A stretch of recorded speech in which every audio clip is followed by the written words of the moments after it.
These are some of the major headlines making the news.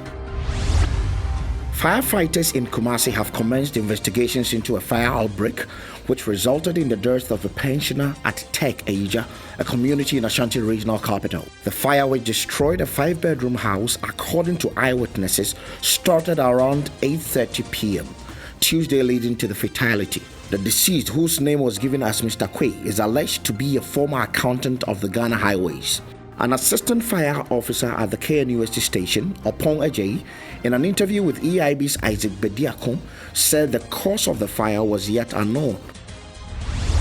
A group calling itself Ghana Committed Drivers Association has threatened a sit-down strike on Monday, September 19, to persuade government to halt the introduction and running of the bus rapid transit service. In order to reduce traffic in the city, government is to introduce the BRT system on a 22-kilometer stretch of road from Amasaman to Tudu in Accra Central, but the group says this will take them out of jobs, as they would have to struggle over passengers with state-owned buses. They have described the move as a deliberate tactic by government geared towards kicking them out of business. Inflation has shot up from 16.7% in July to 16.9% in August 2016. Inflation for imported items also rose from 15.2% in July to 17.3% in August. Locally produced items, however, dropped from 17.3% in July to 16.17% in August. Greater Accra recorded the highest combined inflation rate of 20.1%. Ashanti region came second with 18.5%, while Upper East recorded the lowest of 11.8%. The non-food and non-alcoholic beverages group recorded a year-on-year inflation rate of 8.5%. This is 0.1 percentage point lower than the rate recorded in July 2016. The non-food inflation group recorded a year-on-year inflation rate of 21.5% in August 2016 compared to the 21.2% recorded for July 2016. Price drivers for the non-food items include education, housing, water, transport, among others, while the price drivers for the food inflation include vegetables, mineral water, coffee, tea, cocoa, among others. The government statistician Philomena Nyako blamed the rise in the August inflation rate on the non-food sector and the increase in imported inflation rate. According to Philomena Nyako, prices of goods are on the ascendancy due to uncertainties around the impending elections.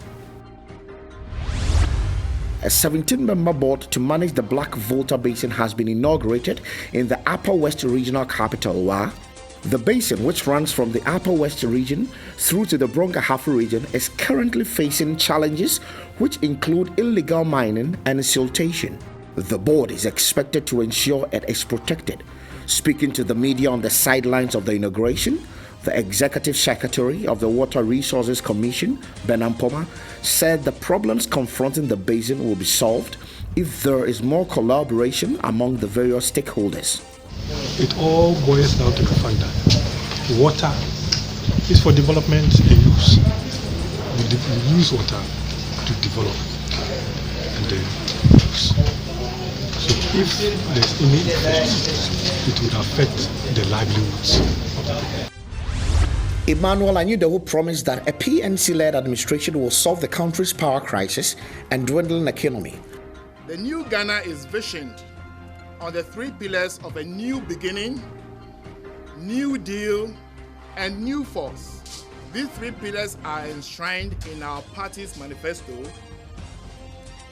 A new beginning is towards public sector reform with uncompromised efficiency. A new deal is to provide substantial support to upscale productivity in key sectors such as agriculture and industry and the services, while the new force is to harness the great untapped potential of our energetic youth of between 18 and 35 years to drive the wheels of national development. Both the presidential aspirant and his running mates later went to the EC to pick the nomination forms. And on the international front, the UN says no humanitarian aid has entered Syria yet, despite the de-escalation of violence across the country following the coming into effect of a nationwide ceasefire. International media reports indicate that no route for the delivery of aid has been agreed upon yet. The Syrian Foreign Ministry on Tuesday said it will not allow any humanitarian aid to enter the rebel-held side of Aleppo without coordination with the Syrian government and the UN. It said Turkish convoys in particular would not be allowed into Syria. A diplomatic source speaking to Al Jazeera on condition of anonymity on Wednesday confirmed the Turkish government's involvement remains a major sticking point.